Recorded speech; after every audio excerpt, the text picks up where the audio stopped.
bago makumpleto ang test na ginagawa sa isang pasyenteng may symptoms ng swine flu.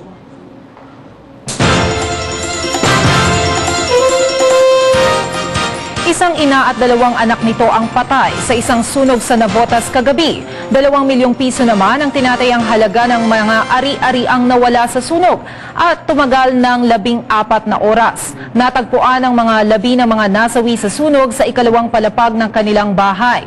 Ayon sa mga investigador, nahirapan ang mga bumbero na patayin ang sunog dahil sa malakas na hangin.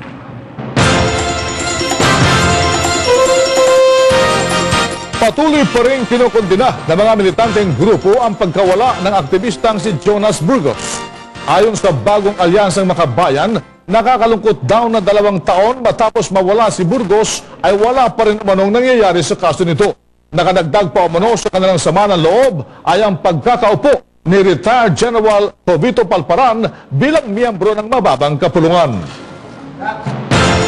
Abangan ang iba pang Express Balita sa aming pagbabalik.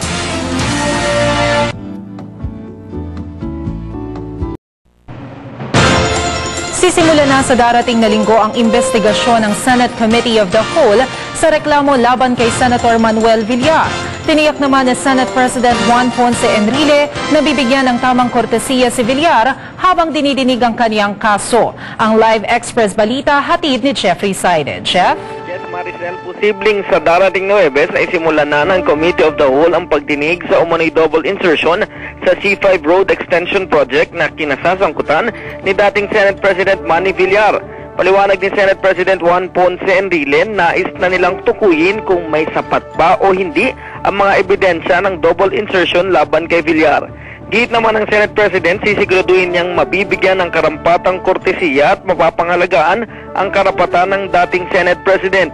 Dagdag naman ni Senate Majority Floor Leader Juan Miguel Zubiri pagkakataon na ito para maipaliwanag ni Senador Villar ang kanyang panig. Mula Ethics Committee ay nailipat na ang pagdinig sa Committee of the Whole o kabuuan na ng membership ng Senado na mismo ang Senate President na ang tatayong presiding officer.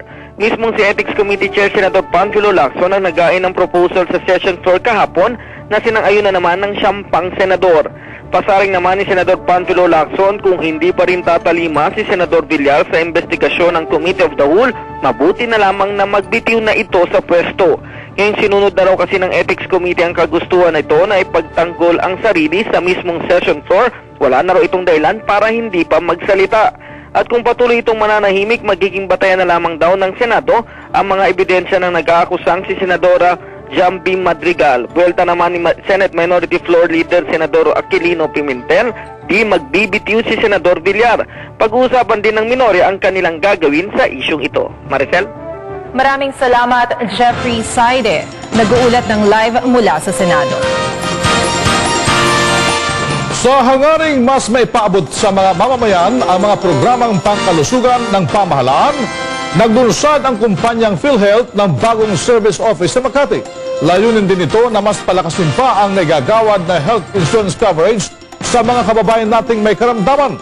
Bahagi ito ng expansion program ng gobyerno para sa mga ahensya nito na nagkakaloob ng serbisyo publiko. Samantala, inilunsad naman ng kumpanyang Krispy Kreme ang pinakabago nitong produktong chocolate glaze. Ito mano ang counterpart ng produkto nilang white glazed donuts na may kakaibang kalidad na tiyak nilang papatok sa mga consumer.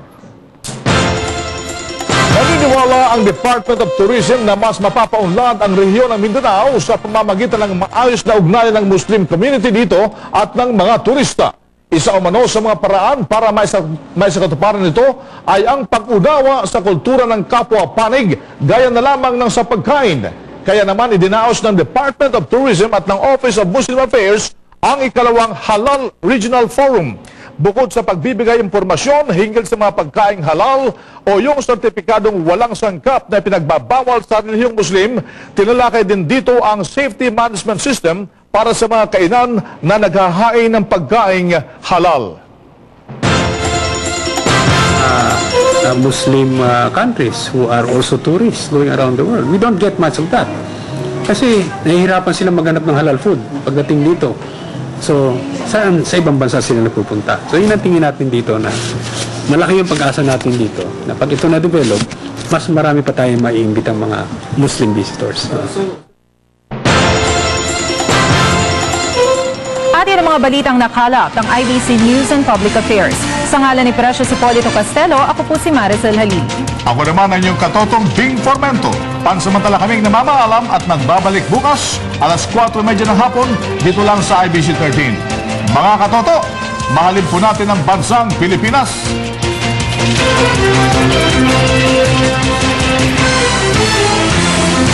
Nagtrabaho po ako bilang